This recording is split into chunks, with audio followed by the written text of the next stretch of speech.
I've been getting lots of questions asking about the best weapons, the most overpowered builds to use against these really strong DLC bosses, so I might as well just go over them today, just the best and most broken builds that you can use to beat these bosses. And honestly, a lot of these are going to get nerfed probably sometime soon, maybe like within a week, so definitely enjoy them while you can. But as always, there's going to be no spoilers in this video, no DLC bosses are going to be shown here, but do not worry, all of these builds perform just as well against the DLC bosses. I tried them out, I did it live today on stream, so if you did want to see the gameplay, you can go check out the VOD either on Twitch or on YouTube. But anyway, let's just get into it. The Bloodfiend's arm is going to be one of the best weapons you can get in the DLC. It is a colossal weapon of which does get pure physical damage, gets a strength and arcane scaling. It can be infused, and it does get a very good charged heavy attack, very similar to the Great Club in this really cool quick downward slam. Does do 45 stance damage, but the unique thing about it is that it does get a cool blood-based AoE attack, and this blood-based AoE attack can do more stance damage, and just do some nice blood loss build-up that will scale with arcane if you have this thing blood infused. And when you do infuse it with bleed, it somehow gets a B scaling in arcane. Typically with bleed infusions, you only get like a D or a C scaling in arcane, never a B scaling. So this thing can get over 200 blood loss build-up at 60 arcane, of which these charged heavy attacks can proc bleed so fast. Every single one of these attacks can do well over 300 bleed. And there are a handful of bosses in the DLC that you can bleed out, so this is obviously going to be a good option as it is, but the fact that it can be infused and has such a good charged heavy attack means that Cragblade is going to be the obvious pairing. Cragblade just enhances your damage by 15% and add 10% more stance damage. Also give bonus damage against guarded enemies for 60 seconds. And the stance damage of the heavy attack itself is 53, which is more than any other heavy attack in the entire game. And adding Cragblade onto it could make it do over 58 stance damage. But as to build around this weapon, we're obviously going to go with things like the Axe Talisman and the Spiked Cracked tier. The new two-handed sword talisman is going to be just 15% more damage when two-handed. It doesn't actually work with skills, but it does work with charged heavy attacks. Gonna go with the White Mask and Lord of Blood Exaltation talisman. Both of these things are just going to enhance our damage even further when we do proc bleed. And as for the last talisman slots, you'd want to go with things like damage negation or maybe the Crimson Seed talisman, because things in the DLC definitely do hurt. But as for the stats, obviously 60 vigor, you want to meet the minimum requirements of the strength stat at 28 and just put the rest of the points into arcane. Now being that you do have an arcane build, you do want to spec into a little bit of faith so you can actually utilize some incantations. I recommend just going to 15 faith so you can use things like Catch Flame, Rotten Breath, Dragon Ice, and paired alongside the Dragon Communion Seal, just so you can have some nice projectile options and nice status effect options. You can also use things like Pest Threads if you do go up against a very large boss. And also Flame Grant Strength or certain damage negation spells are going to be really handy here as well. As for your last crystal tier slot, you can go whichever way. I went with a strength tier just for more damage. You can go with a faith tier if you just wanted to have more different types of incantations to use. Could go for stuff for damage negation or even the blood sucking tier for just more damage overall. But yeah, the Bloodfiend's arm is definitely a broken weapon.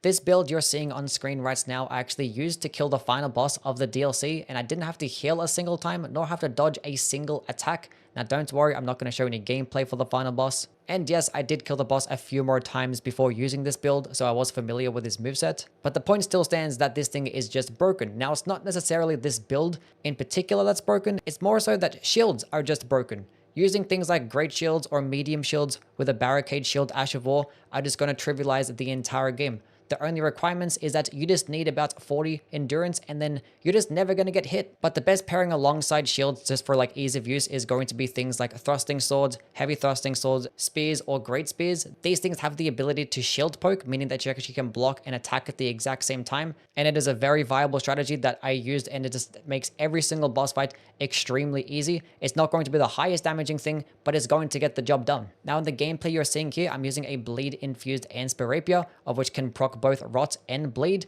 of which a lot of enemies and bosses in the DLC can both be weak to the status effects.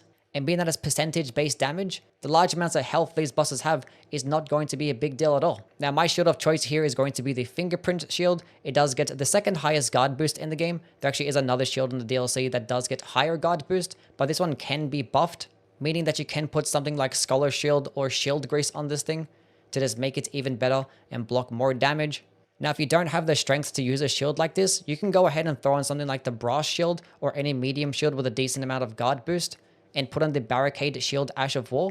And this Ash of War can basically serve as like a very similar effect. It just enhances your guard boost by so much more to where you're just not going to take much stamina damage. But in terms of talismans to use, you definitely want to have a stamina regenerating talisman. There is going to be a new one in the DLC called the two-headed turtle talisman, which is 25% more stamina recovery speed.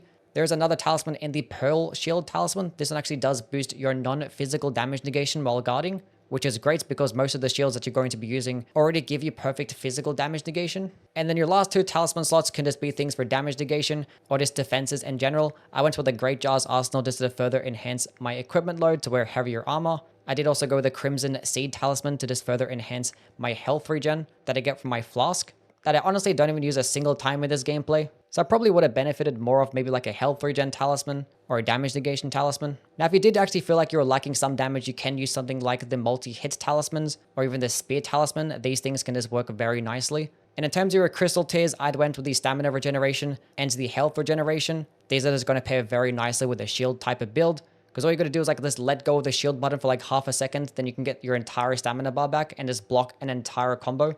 It is just that easy.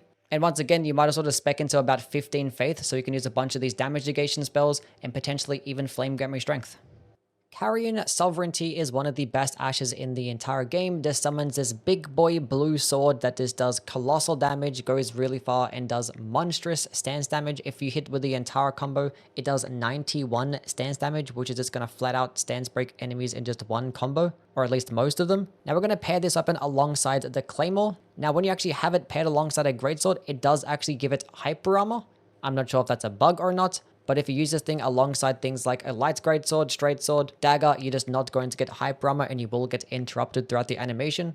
But with a greatsword, it does not. And the reason for the Claymore in particular is because why not? The Claymore is cool. You might get a bit more damage with other types of greatswords, but not that it really matters because this thing still deletes everything. The way to build around it is just go all into intelligence because that's what it's going to be scaling off. Go ahead and throw in the Shard of Alexander and the Godfrey's icon. Both of these things are just going to enhance the damage by 15%. And as for your other two talisman slots, if you're going through the DLC, I recommend things like the Crimson Sea talisman or damage negation talismans. That's what I'm going to be having on. But if you are a bit more confident, or if you're going through the base game, then using things like the Magic Scorpion charm or potentially the Virtual Sword talisman, things for more damage, is always going to be really nice. Now in terms of your crystal tiers, obviously the magic tier for 15% more damage, and you also can go with the stone barbed cracks tier. This actually can enhance your stance damage by 30%. Now it does only last 30 seconds, so you're only going to be able to use it at the start of the boss fight, but the reason as to why 30% is really good, because it can push the stance damage of CARIAN Sovereignty to over 120, which a lot of bosses in this game, like Godfrey, Radagon, even the final DLC boss, these all have 120 poise. So you can just flat out stance break him in just one combo. But being that we do have an intelligence-based build, you might as well utilize some spells. We don't really need many because the CARIAN Sovereignty is going to be our main option. But we can use things like Rani's Dark Moon, because it does debuff enemies to make them take more magic damage. You can go with a Frost-based spell just to proc Frost, because Frost also debuffs enemies to make them take more damage. And in terms of the rest of the spells, just go with whatever you want. I went with like Magma Shot and Blades of Stone just to have different damaging type options, just in case I go up against an enemy that is resist to magic damage. And I do have Terra Magica, which is going to be 25% more magic damage while standing inside of it. Impenetrable Thorns is probably the best spell in the entire game. It is a thorn-based sorcery that does do magic damage, goes incredibly far, stupid amounts of damage, really good stance damage, amazing blood loss build-up, and when using it at point-blank range, it just performs even better because all those 3 thorn projectiles just explode at once and just do monstrous damage, and can do a total of 45 stance damage too. And it's like the projectile is slow, you can constantly spam it over and over again for only 15 FP. It does also decrease 50 HP per cast, but it's basically nothing for how much return that you actually gain. Now to build around this spell, you can go multiple different ways. Honestly, just as long as you have 24 faith to meet the minimum requirements, just throw on any staff with any build and you're gonna benefit. Whether it's like a faith build, int faith build, arcane, pure intelligence, it does not matter. It is just going to work either way. Now, if you did want to benefit of more blood loss build-up, you're gonna have to use a staff that does get an arcane scaling, because blade scales with arcane, of which that is either going to be the Albanuric staff or the new maternal staff that you get in the DLC. The maternal staff is just going to be better. And when putting higher points into arcane, this thing can just do over 1600 blood loss build-up, which is just not fair. That is just way too much. That is basically overkill and gonna proc bleed on any enemy that can be bled out in just one hit. Now, if you don't use an arcane-based staff, you're probably going to get more base damage, but not as much bleed build-up. But it's not even that big of a deal because your bleed build-up is still going to be about 400, which is more than enough as well. But the way I'm going to build around it is going to be an arcane build with the maternal staff itself. Going to have the staff of the guilty in the offhand because that does boost your thorn sorceries. You don't have to use it as long as you just have it equipped. It is just going to be 20% more damage. I'm also going to have parts of the Alberich set on because that is also going to boost the thorn sorceries. And I can have on things like the White Mask and the Lord of Blood Exaltation because when I proc Bleed nearby an enemy, it is just going to enhance my damage even further.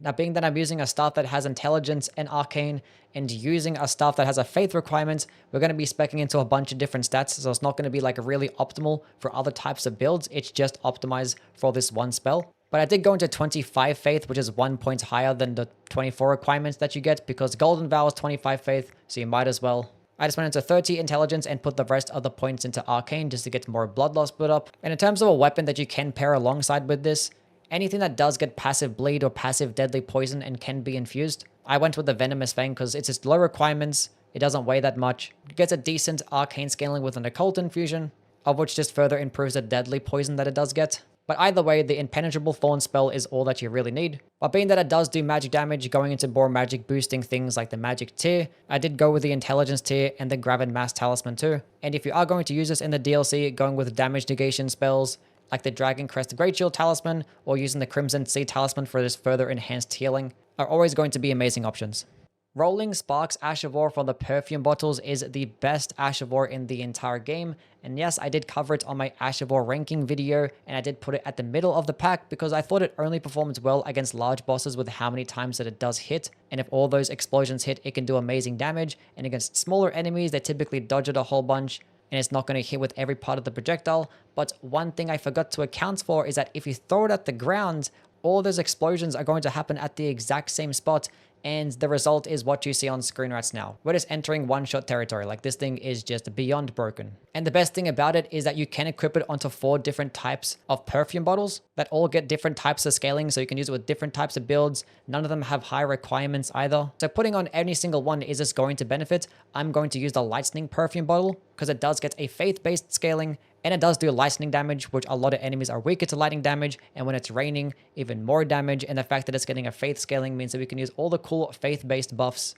And it's just going to mess up basically everything in the entire game, including the DLC. Yes, I did test it out on all of the main DLC bosses, and it basically works just as it does with the base game bosses. Not going to show any gameplay, but if you did want to see, once again, just go check out today's stream. There's going to be VODs on Twitch or on YouTube. But to build around this, you're going to need the Shard of Alexander, the Perfume Bottle Talisman. Both of these things are just going to be 15% more damage. Being that you're like going to be 2 or 3 shotting most bosses even in the DLC, you don't even need damage negation stuff. So I'm just going to go into things like Ritual Sword Talisman and the Lightning Scorpion Charm just to further enhance the damage. But if you did want to tank attacks, then using things like the Crimson Sea Talisman or damage negation talismans are going to be great. Either way, your damage is going to be insane. And we're going to be using things like the Faith tier and the Lightning tier. Now, this Lightning perfume bottle does scale a bit better of Faith than it does Dexterity, despite it getting a CE scaling in both Dexterity and Faith, which honestly is really good because that means you can just pair it alongside spells. Not that you really need to use any spells, but the main spells we're going to be needing is Golden Vow, and we can use Howl of Shiburi as well. This is just going to be 25% more damage. It does also make us take about 30% more damage, which is obviously not going to be that good, especially in the DLC, but if we're like 2 or 3 shotting the bosses, who really cares? But the entire build is just spam L2, aim at the ground, and just everything will die. Don't need to click any other button, just this one. Anyway, that's the video. Definitely enjoy these while they last. I think all of these are going to get nerfed, except for the shield-based one. That one's probably going to stick around. That's been a thing since day 1, so it's not going to go anywhere. But definitely let me know what your thoughts down are in the comments below. And if you have any other types of broken findings, you can just share them there as well. Now, yes, I did say I was going to make the incantation ranking video, but I decided to go with this one instead before all the nerfs start to come around. But the incantation video will be coming tomorrow. Don't worry about that. And also do follow me on Twitch, because that's where I do all of my testing, fighting all the bosses, and finding out which one is like the most broken stuff. So definitely check me out there. Anyway, catch you guys around. Bye.